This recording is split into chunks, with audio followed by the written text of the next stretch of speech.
Hi friends, ಎಲ್ಲರೂ ಹೇಗಿದ್ದೀರಾ? I hope ನೀವು ಚೆನ್ನಾಗಿದ್ದೀರಾ ಅಂತ ತಿಳ್ಕೊಳ್ತೀನಿ. ಇವತ್ತು ತುಂಬ ಸಿಂಪಲ್ಲಾಗಿ ಮೂಲಂಗಿ ಚಟ್ನಿನ ಹೇಗೆ ಮಾಡೋದು ಅಂತ ತಿಳಿಸ್ಕೊಡ್ತೀನಿ. ಈ ಮೂಲಂಗಿ ಚಟ್ನಿನ ಫ್ರಿಜ್ ಇಲ್ದೇ ಹೊರಗಡೆ ಇಟ್ಟರೆ ಒಂದು 15 ದಿನ ಆದರೂ ಕೆಡಲ್ಲ. ಫ್ರಿಜ್ಜಲ್ಲಿ ತಿಂಗಳಾನ್ಗಟ್ಲೆ ಬೇಕಾದ್ರೂ ಇಟ್ಕೊಂಡು ತಿನ್ಬೋದು. ಸಿಂಪಲ್ಲಾಗಿ ಹೇಗೆ ಮಾಡ್ಕೊಳ್ಳೋದು ಅಂತ ತಿಳಿಸ್ಕೊಡ್ತೀನಿ. ವಿಡಿಯೋ ನೋಡೋದಕ್ಕಿಂತ ಮುಂಚೆ ನನ್ನ ಚಾನಲ್ನ ಯಾರಾದರೂ ಫಸ್ಟ್ ಟೈಮ್ ನೋಡ್ತಾ ಇದ್ದರೆ ಸಬ್ಸ್ಕ್ರೈಬ್ ಮಾಡ್ಕೊಳ್ಳಿ. ಮೊದಲಿಗೆ ಫ್ರೈ ಪ್ಯಾನ್ ಇಟ್ಬಿಟ್ಟು ಅದರಲ್ಲೂ ಒಂದು 5 ಟೀ ಸ್ಪೂನ್ ಅಷ್ಟು ಎಣ್ಣೆನ ಆ್ಯಡ್ ಮಾಡ್ಕೊಂಡಿದ್ದೀನಿ. ನೆಕ್ಸ್ಟ್ 2 ಮೂಲಂಗಿನ ಸಣ್ಣದಾಗಿ ಕಟ್ ಮಾಡಿ ಇಟ್ಕೊಂಡಿದ್ದೀನಿ. ಇದನ್ನ ಆ್ಯಡ್ ಮಾಡಿಕೊಂಡು ಫ್ರೈ ಮಾಡ್ಕೊಳ್ತಾ ಇದ್ದೀನಿ. ಸ್ವಲ್ಪ ಹೊತ್ತು ಚೆನ್ನಾಗಿ ಕಲರ್ ಚೇಂಜ್ ಆಗಬೇಕು. ಮೂಲಂಗಿಲಿ ನೀರಿನ ಅಂಶ ಇರೋದ್ರಿಂದ ಫ್ರೈ ಆಗೋದಕ್ಕೆ ಲೇಟ್ ಆಗುತ್ತೆ. ಸ್ವಲ್ಪ ಟೈಮ್ ತಗೊಂಡು ಮಾಡಿದ್ರೆ ನಮಗೆ ತುಂಬಾ ದಿನ ಯೂಸ್ ಆಗುತ್ತೆ. ನಾವು ಸ್ವಲ್ಪ ಕೂಡ ನೀರನ್ನ ಆ್ಯಡ್ ಮಾಡ್ತಿದ್ದಂಗೆ ಈ ಚಟ್ನಿನ ಮಾಡಿಟ್ಕೊಂಡ್ರೆ ತಿಂಗಳಾನ್ಗಟ್ಲೆ ಬೇಕಾದ್ರೂ ಬರುತ್ತೆ. ತಿನ್ನೋಕ್ಕೂ ಅಷ್ಟೇ ಸಖತ್ತಾಗಿ ಇರುತ್ತೆ. ನೆಕ್ಸ್ಟ್ ಸ್ವಲ್ಪ ಹೊತ್ತು ನೋಡಿ ಕಲರ್ ಚೇಂಜ್ ಆಗಿದೆ. ನಿಮಗೆ ಗೊತ್ತಾಗ್ತಾ ಇದೆ ಕಲರ್ ಚೇಂಜ್ ಆಗಿದೆ ಅಂತ. ಗೋಲ್ಡನ್ ಕಲರ್ ಬಂದಮೇಲೆ ಇದಕ್ಕೆ ಕಟ್ ಮಾಡಿ ಇಟ್ಕೊಂಡಿರುವಂಥ ಒಂದು ಈರುಳ್ಳಿ ಪೆಟಲ್ಸ್ನ ಆ್ಯಡ್ ಮಾಡ್ಕೊಳ್ತಾ ಇದ್ದೀನಿ.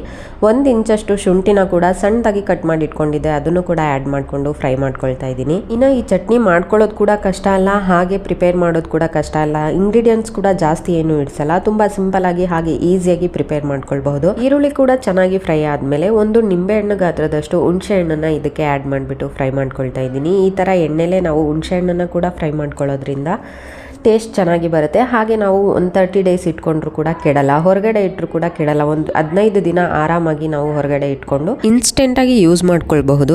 ಇವಾಗ ಫ್ರೈ ಮಾಡಿರೋದನ್ನೆಲ್ಲ ಒಂದು ಪ್ಲೇಟ್ಗೆ ಎತ್ತಿಟ್ಕೊಳ್ತಾ ಇದ್ದೀನಿ. ತಣ್ಣಗಾಗೋದಕ್ಕೆ ಬಿಡಬೇಕು. ನೆಕ್ಸ್ಟ್ ಇದೇ ಫ್ರೈ ಪ್ಯಾನ್ಗೆ ಎಣ್ಣೆಯನ್ನು ಆ್ಯಡ್ ಮಾಡ್ತಾ ಇಲ್ಲ, ಒಂದು 6 ಒಣಗಿರೋ ಮೆಣಸಿನ್ಕಾಯಿನ ಆ್ಯಡ್ ಮಾಡ್ಕೊಳ್ತಾ ಇದ್ದೀನಿ. ಹಾಗೆ 1 ಟೀ ಸ್ಪೂನ್ ಅಷ್ಟು ಧನಿಯಾನ ಆ್ಯಡ್ ಮಾಡ್ಕೊಳ್ತಾ ಇದ್ದೀನಿ, ಅಂದರೆ ಕೊತ್ತಂಬರಿ ಬೀಜ. ಇದ್ರ ಜೊತೆಗೆ 1 ಟೀ ಸ್ಪೂನ್ ಅಷ್ಟು ಜೀರಿಗೆನ ಕೂಡ ಆ್ಯಡ್ ಮಾಡಿಕೊಂಡು ಒಂದು ಅರ್ಧ ಟೀ ಸ್ಪೂನ್ ಅಷ್ಟು ಅರಿಶಿನ ಆ್ಯಡ್ ಮಾಡಿಕೊಂಡು ಫ್ರೈ ಮಾಡ್ಕೊಳ್ತಾ ಇದ್ದೀನಿ.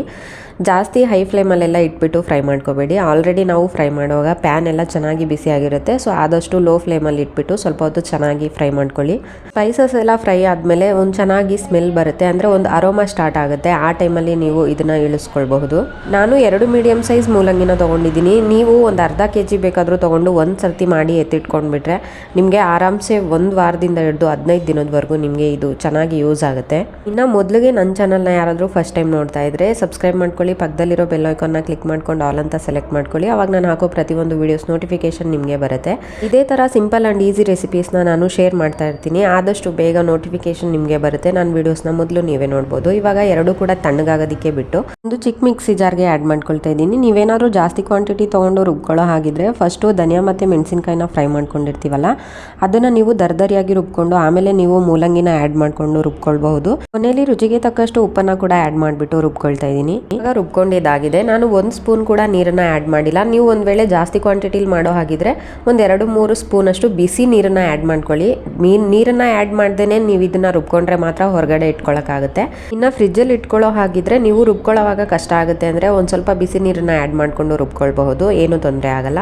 ನೆಕ್ಸ್ಟ್ ಒಂದು ಫ್ರೈ ಪ್ಯಾನ್ಗೆ ಸ್ವಲ್ಪ ಎಣ್ಣೆ ಹಾಕಿಬಿಟ್ಟು ಸಾಸಿವೆ ಕರಿಬೇವು ಸೊಪ್ಪನ್ನು ಹಾಕಿ ಒಗ್ಗರಣೆ ಹಾಕ್ಕೊಂಡು ನಾನು ಮಿಕ್ಸ್ ಮಾಡ್ಕೊಳ್ತಾ ಇದ್ದೀನಿ. ಈ ಥರ ಮಾಡೋದ್ರಿಂದ ಟೇಸ್ಟ್ ತುಂಬ ಚೆನ್ನಾಗಿ ಬರುತ್ತೆ. ಹಾಗೆ ತಿನ್ನೋಕ್ಕೂ ಕೂಡ ಅಷ್ಟೇ ತುಂಬ ಚೆನ್ನಾಗಿರುತ್ತೆ. ಘಮ ಕೂಡ ತುಂಬ ಚೆನ್ನಾಗಿ ಬರ್ತಾ ಇರುತ್ತೆ. ಇನ್ನು ಇದನ್ನು ಅಕ್ಕಿ ರೊಟ್ಟಿ ರಾಗಿ ರೊಟ್ಟಿ ಜೊತೆಗೆ ಈಸಿಯಾಗಿ ನಾವು ನೆಂಚ್ಕೊಳ್ಬೋದು. ಇನ್ನು ಬಿಸಿ ಬಿಸಿ ಅನ್ನದ ಜೊತೆ 1 ಸ್ಪೂನ್ ತುಪ್ಪನ ಆ್ಯಡ್ ಮಾಡಿಕೊಂಡು ಈ ಚಟ್ನಿನ ಆ್ಯಡ್ ಮಾಡ್ಕೊಂಡು ತಿಂತಾ ಇದ್ರೆ ಅಂತೂ ಸಕ್ಕತ್ತಾಗಿರುತ್ತೆ. ಟೇಸ್ಟ್ ತುಂಬ ಚೆನ್ನಾಗಿ ಬಂದಿತ್ತು. ಐ ಹೋಪ್ ಈ ವಿಡಿಯೋ ನಿಮಗೆ ಇಷ್ಟ ಆಗಿರುತ್ತೆ, ಯೂಸ್ಫುಲ್ ಆಗಿರುತ್ತೆ ಅಂತ ಅನ್ಕೊಳ್ತೀನಿ. ಇಷ್ಟ ಆಗಿದ್ರೆ ಒಂದು ಲೈಕ್ ಮಾಡಿ, ಕಮೆಂಟ್ ಮಾಡಿ, ಶೇರ್ ಮಾಡಿ. ಹಾಗೆ ನನ್ನ ಚಾನಲ್ನ ಮರಿದೇ ಸಬ್ಸ್ಕ್ರೈಬ್ ಮಾಡ್ಕೊಳ್ಳಿ. ಮತ್ತೆ ಸಿಗ್ತೀನಿ ನೆಕ್ಸ್ಟ್ ವಿಡಿಯೋದಲ್ಲಿ. ಅಲ್ಲಿವರೆಗೂ ಥ್ಯಾಂಕ್ಸ್ ಫಾರ್ ವಾಚಿಂಗ್.